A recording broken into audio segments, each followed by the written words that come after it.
Muy buenas a todos y bienvenidos una semana más al Peso de la Historia, la sección perteneciente al canal de YouTube de Buzzer y en la que cada semana os traigo algo de lo que nos ha dejado la historia de la mejor liga de baloncesto del mundo, la historia de la NBA.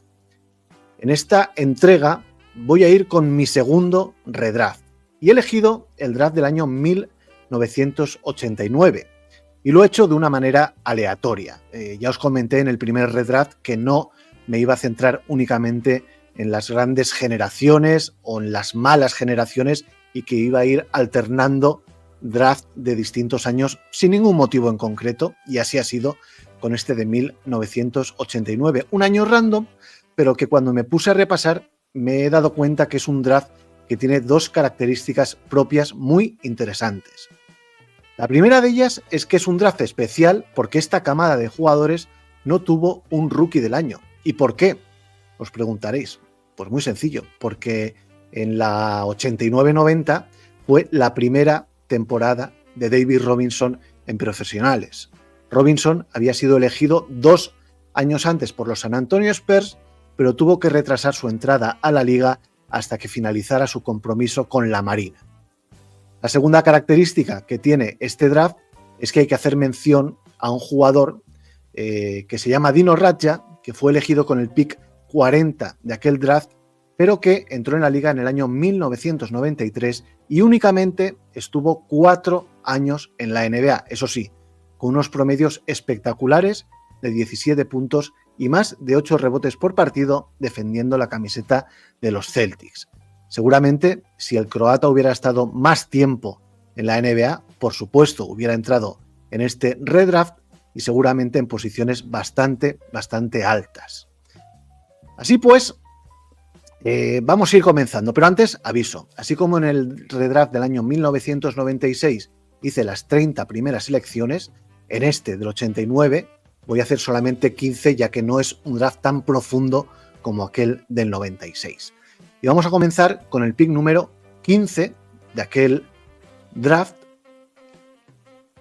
Estaba en posesión de los Denver Nuggets y estos eligieron a Todd Listy, un jugador de la Universidad de Stanford que estuvo 4 años en los Nuggets, un escolta blanco, aseado, decente. Seguramente no lo recordáis nadie porque únicamente estuvo 3 temporadas en la NBA. Eso sí, en su segundo año hizo 14 puntos por partido, pero luego se hundió inmisericordiamente y ya no lo vimos más. Como digo, únicamente 3 temporadas en la NBA. En esa posición número 15, yo creo que tenía que haber caído hasta ahí George McCloud, que fue el número 7 de aquel draft, un jugador de la Universidad de Florida State. Fue McCloud un tirador muy bueno, muy fino, estuvo 12 años en la liga, entre Indiana y precisamente Denver. Después de su etapa en los Pacers acabó precisamente en Colorado. Tuvo una media de 9 puntos por partido y un pico en la temporada 94-95 defendiendo la camiseta de los Dallas Mavericks, la cual veis en la fotografía, que se fue a 19 puntos por partido. Pero a partir de ese pico ya se fue para abajo. En el número 14, los Golden State Warriors eligieron a uno de los mejores jugadores de este draft, a Tim Hardaway. Obviamente, en este redraft, Hardaway está bastante más arriba, miembro del Run TMC, que estaba pensando yo que si hubiera sido elegido en la posición que le tocaba por categoría y calidad, jamás hubiéramos conocido aquel Big Three de los Golden State Warriors con Hardaway, Richmond y Chris Mullin. En esa posición número 14, o hasta esa posición número 14, yo creo que tenía que haber caído Pervis Ellison, que fue el número 1 del draft, que llegaba de la Universidad de Louisville con una gran fama, pero a quien las lesiones le machacaron durante toda su carrera. Tenía, creo recordar, un problema en las uñas del pie, le crecían hacia abajo y eso le impidió rendir a un nivel óptimo en profesionales al bueno de Ellison. Estuvo 1 año en Sacramento, el equipo que le drafteó con el número 1, y después fue traspasado a los Washington Bullets, donde jugó sus mejores años. La temporada 91-92 hizo 20 puntos y 11 rebotes y eso le permitió ser el jugador con mayor progresión. También jugó para Boston y es un jugador obviamente con una carrera marcada por las lesiones, y es que de 902 partidos posibles jugados, únicamente lo hizo en 474. Ahí es nada. Vamos ahora con la posición número 13 de este redraft, en la que los Boston Celtics eligieron a Michael Smith, un 4, un ala pivot de Brigham Young University, un 2'8", blanco, bueno técnicamente, pero físicamente algo delgadito. Era un 4 que prácticamente jugaba muy abierto y tenía en el tiro a media distancia su mejor arma. Estuvo 2 años en Boston y después se tuvo que buscar la vida fuera de la liga. Volvió a la NBA para un último año en Los Ángeles Clippers posteriormente. En esa posición número 13, yo creo que tenía que haber caído J.R. Reed, que fue el pick número 5 elegido por los Charlotte Hornets. Reed era un jugador con un cartel enorme por entonces, que había pertenecido a la Universidad de North Carolina, que fue olímpico en Seúl y que tuvo un buen año rookie, aunque finalmente quedó en menos de lo esperado. Estuvo 11 años en la liga, apenas 8 puntos y medio y 5 rebotes. También jugó, como podéis ver en la fotografía, para los San Antonio Spurs 4 años y luego estuvo ya deambulando por la liga. Vamos ahora con la posición número 12.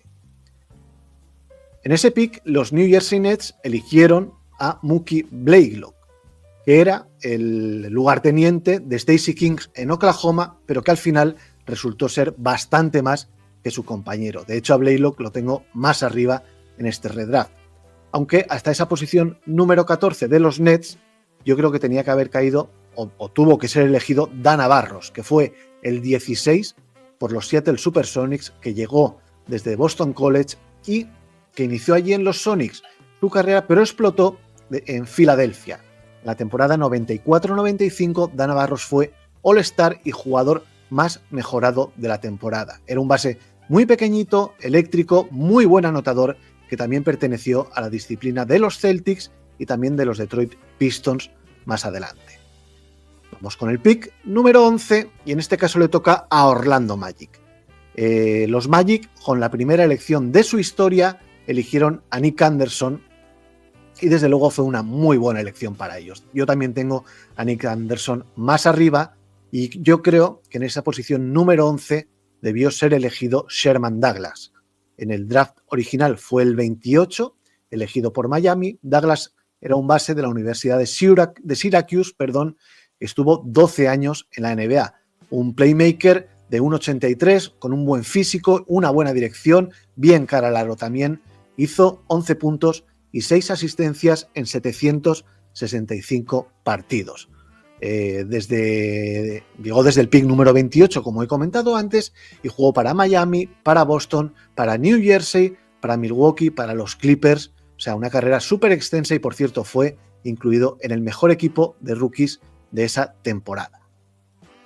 Con el pick número 10 tenemos a Pooh Richardson, que para mí fue un acierto tremendo de los Timberwolves, y en el redraft también tengo a Richardson, como podéis ver en la foto, en esta misma posición, el número 10. Es la primera elección en la historia de los Timberwolves, una franquicia que iniciaba su andadura en ese año 1989. Pooh Richardson se llamaba Jerome Richardson, con un base muy decente, un buen director y un buen defensor. Hizo una carrera bastante digna en Minnesota, en Indiana y en Los Ángeles Clippers, y fue incluido en el All Rookie Team de esa temporada. Como sophomore, por cierto, hizo 17 puntos y 9 rebotes en Minnesota, donde vivió sus mejores años. Vamos ahora con la posición número 9, en la que los Washington Bullets eligieron a Tom Hammonds. Hammonds llegaba desde Georgia Tech, pero fue un jugador de mucho ruido y poquitas nueces. Un power forward físicamente notable, pero poco sacrificado. Creo recordar, y hablo de memoria, que estuvo en el equipo norteamericano del Mundo Básquet en 1986. Estuvo 12 años en la liga y apenas hizo 5 puntos y 3 rebotes por partido. Jugó para Washington, Charlotte, Denver y Minnesota. En esa posición número 9 debió ser elegido B.A. Armstrong, que cayó hasta el puesto número 18, que llegaba de la Universidad de Iowa, y Armstrong seguro que todo el mundo lo recordáis. Fue el base suplente de John Paxson en el primer triplete de los Chicago Bulls. Un base aseado, buen anotador desde el exterior, que incluso llegó a ser All-Star. Jugó también para los Golden State Warriors, para los Charlotte Hornets y en su última etapa para Orlando Magic. Y vamos ahora con la elección número 8, que perteneció a los Dallas Mavericks. Los Mavericks se decidieron al que iba a ser el siguiente Karl Malone, seguramente por llegar de la misma universidad que el cartero de Louisiana Tech y porque tenía también un físico similar. Se llamaba Randy White y fue sinceramente una gran cagada. 5 años en la liga, todos en los Dallas Mavericks, para apenas 7,5 puntos y 5 rebotes dejó la NBA con apenas 26 años. En ese pick número 8, los Mavs debieron haber elegido a Mookie Blaylock, que cayó hasta el pick número 12, como he comentado antes, elegido por los Nets, que llegó desde Oklahoma en una universidad en la que todos los focos se los llevó Stacey King. Pero Blaylock fue mucho más jugador en la NBA, fue un excelente base defensivo y organizador, fue All-Star 2 veces, máximo ladrón 2 temporadas y 6 veces en los equipos defensivos de la NBA. Sus mejores años los jugó en Atlanta. Con el número 7, a los Pacers les tocaba elegir y eligieron a George McLeod. Optaron por este tirador, pero debieron optar por otro mejor. Lo hemos visto más abajo y este no es otro que Nick Anderson, que fue el número 11 por Orlando desde la Universidad de Illinois. Anderson fue un 2-3 muy fuerte, buen anotador y con una carrera marcada por los fallos en los tiros libres en la final de la temporada 1995 perteneciendo a Orlando Magic. Estuvo en los Magic 10 años y después estuvo por Sacramento y Memphis. En Sacramento era el escolta titular de los primeros buenos Kings con Jason Williams y Chris Webber. Acabó su carrera de 13 años nada menos que con 14 puntos por partido, que ya está bien. Nos vamos al número 6. Con el número 6 los Chicago Bulls eligieron a Stacey King, un bluff importante desde la Universidad de Oklahoma, donde era la absoluta estrella. En los Bulls fue un saco de boxeo, pero ojo, 3 anillos. Estuvo solamente 8 años en la liga y actualmente es el comentarista de los partidos de los Bulls. Pero en ese pick número 6, el equipo de Jordan debió elegir a Cliff Robinson, que cayó en el número 36 por los Portland Trail Blazers. Robinson era un 4 moderno, muy ágil, un buen lanzador que se mantuvo 18 años en la NBA, que fue All-Star, que fue mejor sexto hombre de la temporada y que estuvo 2 veces en los equipos defensivos. Jugó nada más y nada menos que 1.380 partidos entre Portland, Phoenix, New Jersey, Detroit y los Golden State Warriors.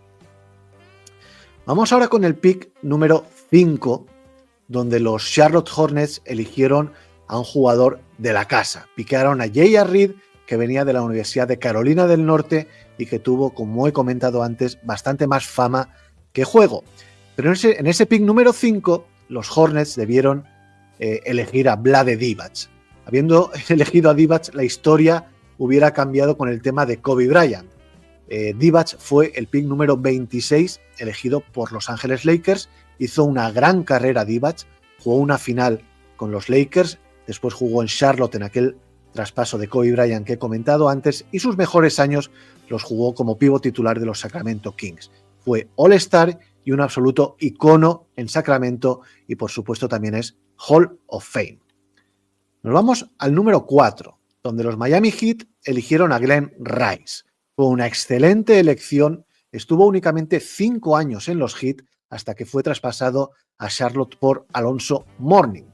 Y en esa posición número 4, yo creo que los Heat debían elegir a Sean Elliott, que debió haber caído a ese pick número 4. Elliott, un jugador de la Universidad de Arizona, perteneciente también al equipo del Mundo Básquet de Estados Unidos en el año 1986 en España, fue elegido un puesto antes, en el 3. Elliott fue un alero de muchísima clase, un buen anotador, quizá algo falto de potencia física, pero bueno, fue campeón con los Spurs en el año 1999 y 2 veces All-Star.